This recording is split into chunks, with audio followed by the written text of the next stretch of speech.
Good evening again, folks. Now, I have got some really fucking kick-ass stuff to tell you guys tonight. You're gonna love this shit. Now, I've noticed that Mr. Kratz seems to be extremely quiet as of late, and I think I know why. Get this. This was in the Huffington Post. Now, I tweeted this a few days ago, and I also shared it on my Facebook pages. But I want to share it with all of you. Huffington Post crime. This was on October 16th of 2015. But it directly bears on the Stephen Avery case, the West Memphis 3 case, even to an extent, I believe that it should, if it doesn't yet, it should bear on the Ketty murders. Because it all has to do with Brady violations. And this is, for the first time ever, a prosecutor will go to jail for wrongfully convicting an innocent man. Is that not the best shit you've ever heard? For so long, prosecutors and judges and even juries and, basically everybody in the legal system has been padded and protected against their own fuck-ups. They screw up, they send an innocent person to jail, or they let a guilty person go and nothing happens to them. Never mind that it's their fucking fault. They screwed the pooch, but they don't have to pay for it. So, let's take a look at the case in point. This is a first-time banner maker, folks. Former prosecutor and Judge Ken Anderson pled guilty to intentionally failing to disclose evidence in a case that sent an innocent man, Michael Morton, to prison for the murder of his wife. That's not some, innocent, oh my god, oops, I forgot, that thing in my back pocket. That's intentional fuck up, folks. You don't accidentally convict somebody of murder. When trying the case as a prosecutor, Anderson possessed evidence that may have cleared Morton, including statements from the crime's only eyewitness that Morton wasn't the culprit. Anderson sat on this evidence and then watched Morton get convicted. While Morton remained in prison for the next 25 years, Anderson's career flourished and he became a judge. Does that sound familiar to any of you folks? Kratz, you really fucked up on this one there, buddy, because if you'd had just kept your bullshit in your pants, you could have been a federal judge. But you fucked up, didn't you, buddy? Fucking moron.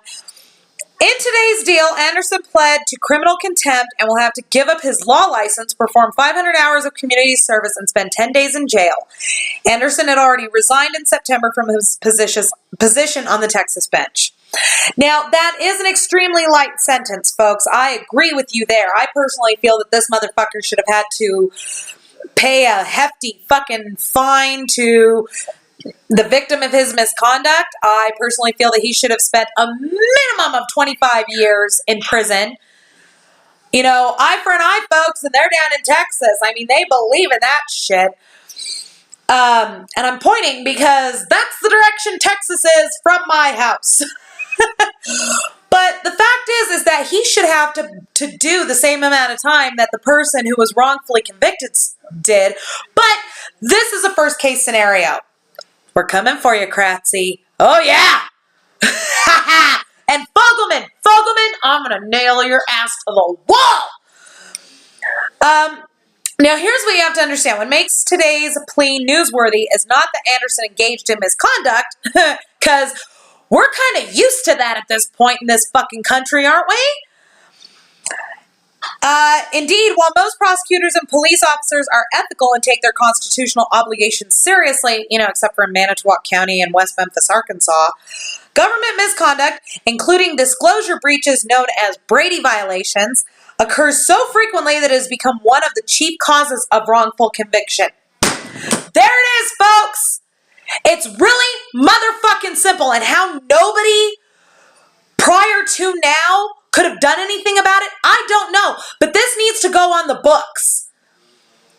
These motherfuckers need to be held accountable, because I guarantee you, as long as there is very little consequences for their actions, whether it be the police officer who planted the evidence, Link, Colburn, I'm looking at you, right on up to the prosecutors, Fogelman, Kratz, you know who the fuck you are, on up to the judges, Burnett, Fox, Willis.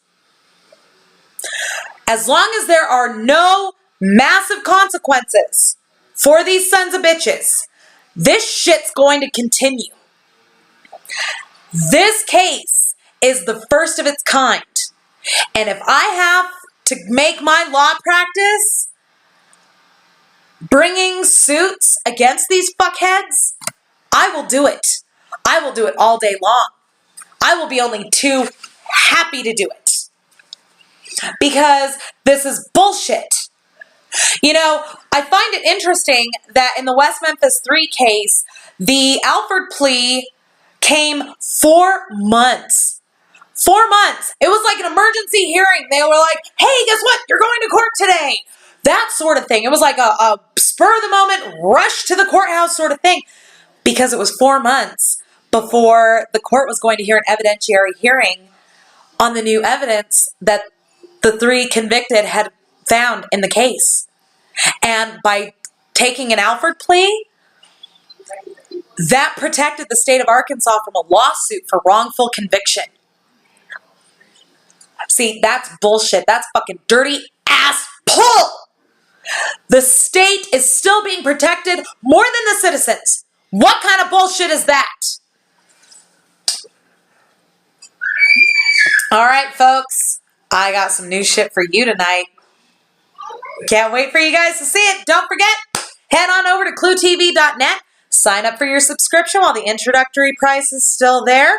And we will have some new content for you on there tomorrow. Thank you all very much for watching. We'll see you soon. Oh, before I sign off, I forgot to say, John and I will be appearing on Trial Talk Live this Tuesday. Yes, Tuesday at 7 p.m. We will be on Trial Talk Live being interviewed by Jared. So we look forward to seeing you all then. Thank you for watching. We'll see you soon.